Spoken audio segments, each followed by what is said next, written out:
If you must follow a God, if you must believe in a God, then believe in yourself first.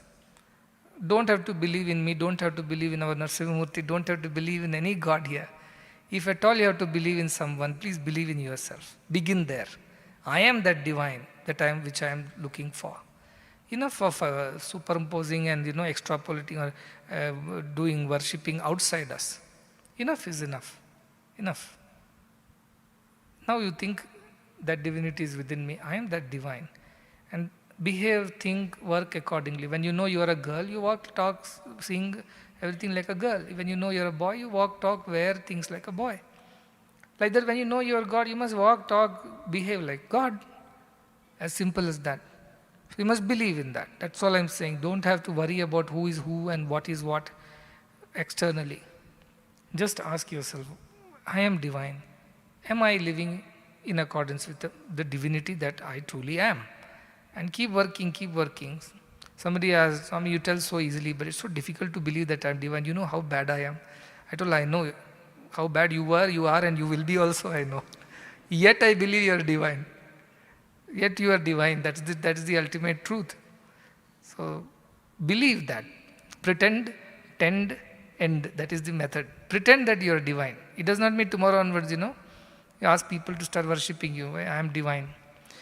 Not that kind of thinking. I am divine as I feel within.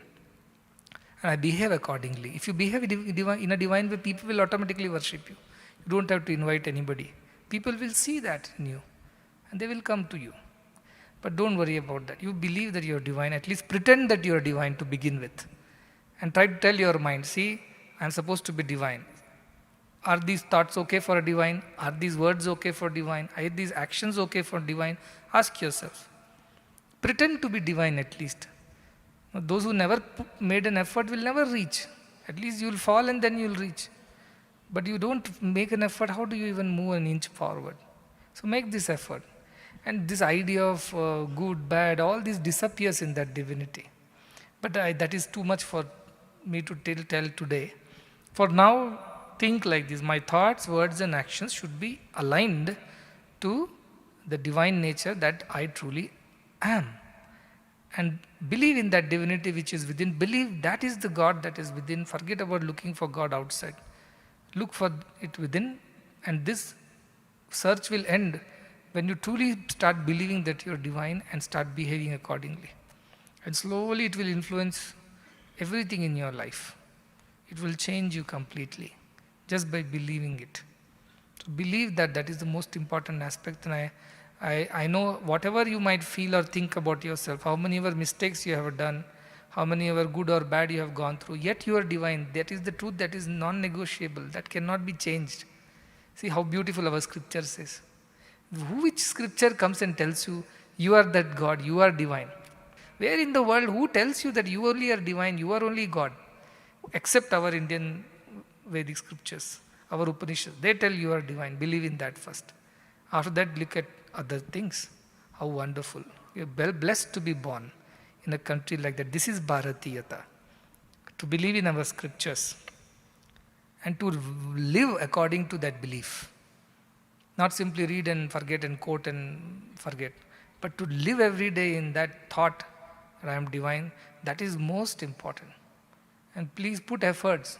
And whenever your mind deviates and goes this way, that way, sit down with your mind. Take a little ekatmepatya sara is sit down in a corner and tell your mind. Talk to your mind like you talk to a child. Imagine that your mind is sitting with you and you tell your mind, dear mind, do you understand that I am divine? Do you think we should be like this if we are divine? That is how you talk to it. You talk it out. And it will understand slowly. It may not agree initially, but it will understand slowly. And everything will fall in place. Shanai, slowly and steadily. Don't get frustrated. I tried 20 minutes controlling my mind. I couldn't. So that is it. No, 20 minutes is nothing. For the births, you have been following that mind and its ways. All of a sudden, it won't change.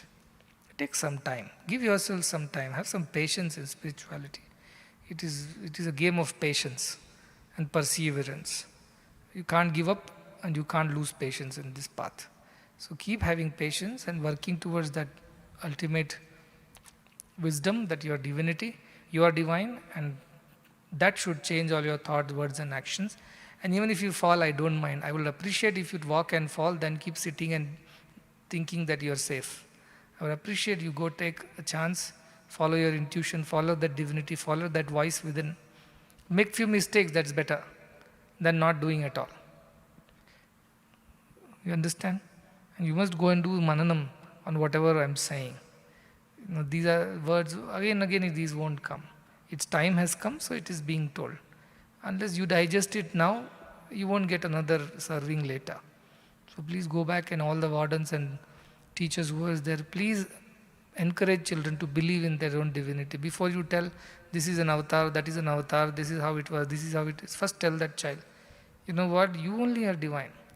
Divinity means purity, selflessness. Divinity means no desires, no attachments. Divinity means equality, divinity means justice, fairness to all. Believe in these thoughts and you are divine. But the child argues, but I don't behave accordingly. Then try to behave. Put efforts to behave accordingly. Someday you will be able to achieve that.